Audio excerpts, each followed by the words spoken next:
कैसे हैं आप लोग। एक बार फिर स्वागत है आप सबका हमारी यूट्यूब चैनल में। और आज के वीडियो लेक्चर में क्लास 11 सेट्स को कंटिन्यू करते हुए आगे बढ़ते हैं। हमने प्रीवियस वीडियो लेक्चर में देखा था operation on sets, Venn diagram and operation on sets. Operation on sets में हमने 2 ऑपरेशंस कवर किया था, union of 2 sets and intersection of sets. अब उसके आगे उसी क्रम में हम बढ़ते हैं आगे। तो सबसे पहला टॉपिक आज वाले लेक्चर में हमारा है डिसजॉइंट सेट्स। देखिए, जैसा कि नाम से ही क्लियर है, डिसजॉइंट मीन्स जो जॉइंट ना हो।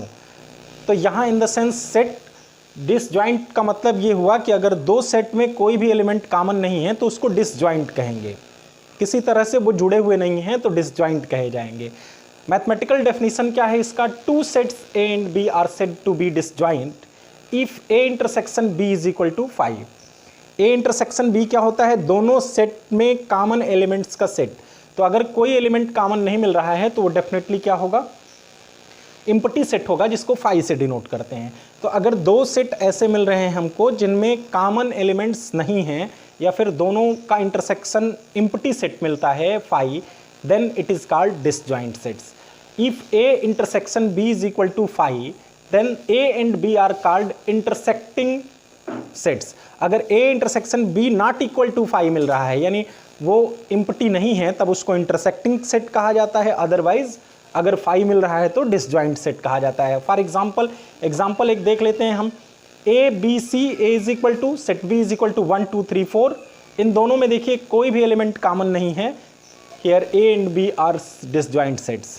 तो यहाँ A और B को हम डिसजॉइंट बोलेंगे। अब देखिए, वेन डायग्राम के थ्रू ऐसे दिखा सकते हैं, एक सेट A दूसरा B और ये U। इन दोनों में कोई पॉइंट ऑफ इंटरसेक्शन नहीं हो रहा है, सर्कल में ओवरलैपिंग बिल्कुल नहीं हो रही है, तो ये डिसजॉइंट कहलाएंगे।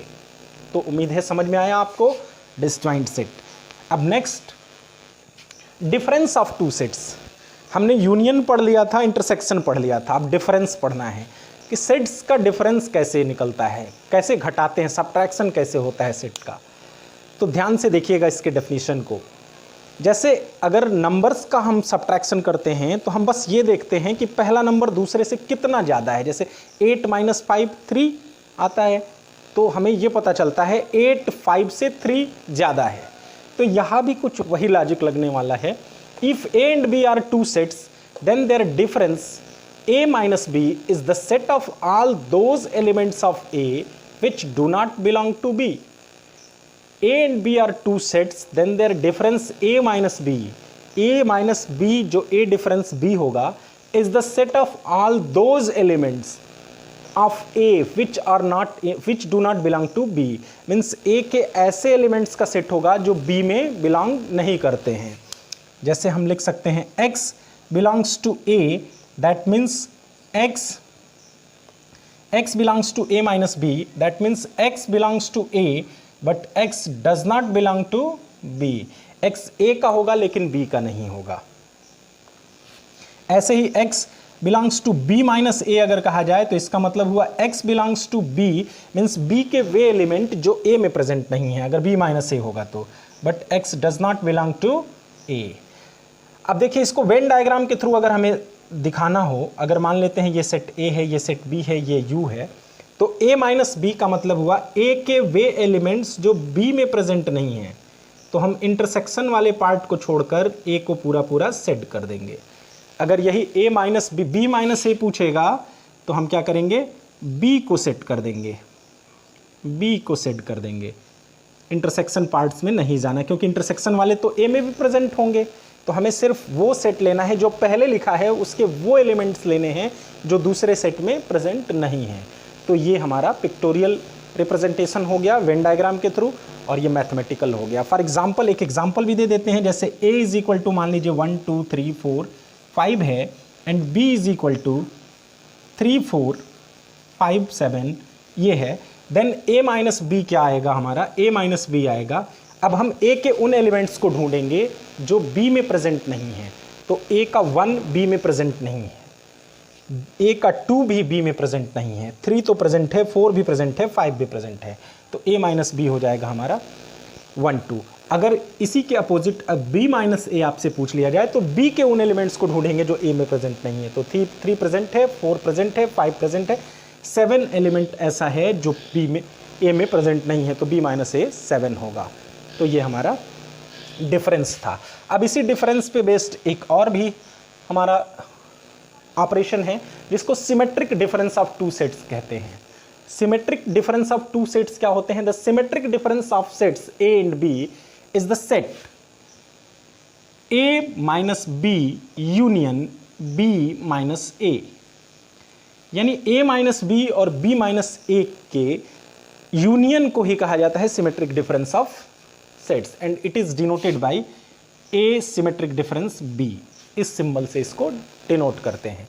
That is x belongs to a symmetric difference b means x belongs to a and x belongs to b, but x does not belong to a intersection b, a intersection b में belong नहीं करेगा।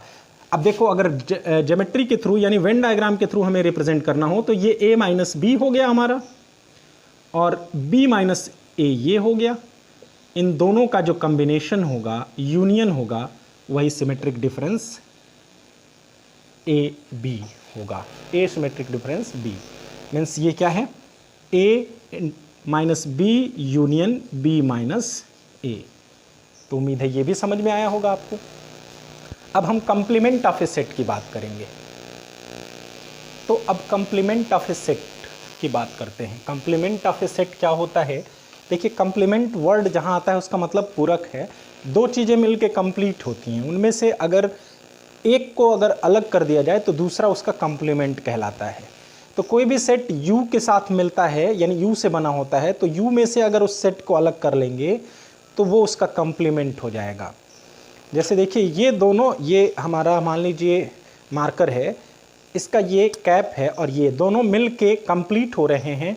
तो अगर इसको हमने निकाल दिया तो ये इसका कंप्लीमेंट होगा और ये इसका कंप्लीमेंट होगा। तो इसी तरह से किसी सेट को U से निकाल देने पे जो बचता है वो उसका कंप्लीमेंट होता है। Let U be the universal set and A is a subset of U। U को यूनिवर्सल सेट है, A उसका सबसेट है, then the complement of A with respect to U, U के रिस्पेक्ट में कंप्लीमेंट ऑफ A क्या होगा? is the set of all those elements of U which are not the elements of A, means U के उन elements का set जो A के elements नहीं हैं उनको हम कहेंगे complement of A with respect to U। It is denoted by A dash or A to the power C। A dash या A to the power C से डिनोट करते हैं, जनरली A dash का यूज़ करेंगे। Symbolically we can write, symbolic form में ऐसे लिखेंगे A dash equal to x such that x belongs to U and x does not belong to A। x U का होना चाहिए बट A का नहीं होना चाहिए, मतलब ऐसा एलिमेंट जो U में हो प्रेजेंट बट A में ना हो, उसको हम कहेंगे A डैश का element. A dash is equal to U minus A. Difference अगर आपको समझ में आया हो इससे प्रीवियस टॉपिक, तो U माइनस ए को ही हम A डैश कहते हैं। वेन डायग्राम में अगर हमको रिप्रेजेंट करना हो तो U ये पूरा है कंप्लीट और इसमें से A को निकाल देना है। तो सेट करके अगर हम दिखाना चाहें तो ये सब A में नहीं है, जो A के बाहर हैं उन्हीं का सेट जो हो जाएगा वो कंप्लीमेंट ऑफ A हो जाएगा। फॉर एग्जाम्पल देख लीजिए, ये हमने ले लिया। जो शेडेड पोर्शन है ये A डैश को डिनोट कर रहा है। एग्जाम्पल के तौर पे जैसे U में अगर हमने ले लिया एक सेट, यूनिवर्सल सेट सपोज किया, 1 2 3 4 5 6 एलिमेंट्स हैं इसके, A कोई दूसरा सेट है जिसमें 2 4 6 हैं, तो A डैश में कौन से एलिमेंट आएंगे? U के उन एलिमेंट्स को लिखेंगे जो A में नहीं है। तो 1 लिखा जाएगा, 2 तो प्रेजेंट है, 3 लिखा जाएगा, 4 भी प्रेजेंट है, 5 लिखा जाएगा, 6 प्रेजेंट है, तो 1 3 5 होगा। अब इससे रिलेटेड कुछ रिजल्ट्स हैं, सम रिजल्ट्स ऑन कंप्लीमेंटेशन। कंप्लीमेंटेशन पर रिलेटेड कुछ रिजल्ट्स हैं, उनके बारे में अब हम लोग जानेंगे। फर्स्ट है U डैश। U डैश क्या होता है पहले हम ये जान लेते हैं। U तो यूनिवर्सल सेट है, उसका डैश क्या होगा? उसका डैश मतलब U में से U को निकाल दीजिए, that means x belongs to 5 and x does not belong to U। तो क्या मिलेगा? U में से U निकाल देंगे तो क्या मिलेगा? 5 मिलेगा? कुछ नहीं मिलेगा, एम्प्टी मिल रहेगा, तो उसको 5 कहते हैं। तो फर्स्ट प्रॉपर्टी है U डैश इक्वल टू 5। दूसरा है फाई डैश। फाई डैश मतलब कि जिसमें कुछ नहीं है, एम्प्टी, उसमें से उसको यू में से निकालिए। तो जो कुछ नहीं है, एम्प्टी है, यू में से एम्प्टी निकाल देंगे, खाली चीज़ को निकालेंगे तो पूरा यू बचा रहेगा। That means x belongs to U but x does not belong to phi. इसका मतलब ये पूरा यूनिवर्सल सेट मिल जाएगा हमको। थर्ड हमारा प्रॉपर्टी है ए डैश का डैश इज इक्वल टू क्या होगा, पहले ये जान लेते हैं। ए डैश का डैश का मतलब x बिलोंग्स टू, जिसका डैश है उसमें नहीं रहना चाहिए। किस में रहना चाहिए? x ए डैश में नहीं होना चाहिए, u में होना चाहिए। Means x belongs to u, universal set में तो है बट इसमें नहीं है जिसका ये डैश है, तो हमने डैश का ही डैश निकाला है, तो x does not belong to A dash. A dash में नहीं है, u में है। ए डैश में नहीं है इसका मतलब क्या हुआ? u में है, और ए डैश में ना होने का मतलब कि a में होगा। अगर a में है तो a डैश में नहीं होगा, a डैश में है तो a में नहीं होगा। तो इससे निष्कर्ष क्या निकलता है कि ये a के इक्वल है। x belongs to a। a dash का डैश होता है a के इक्वल, या फिर यूं भी समझ सकते हैं u minus a minus a।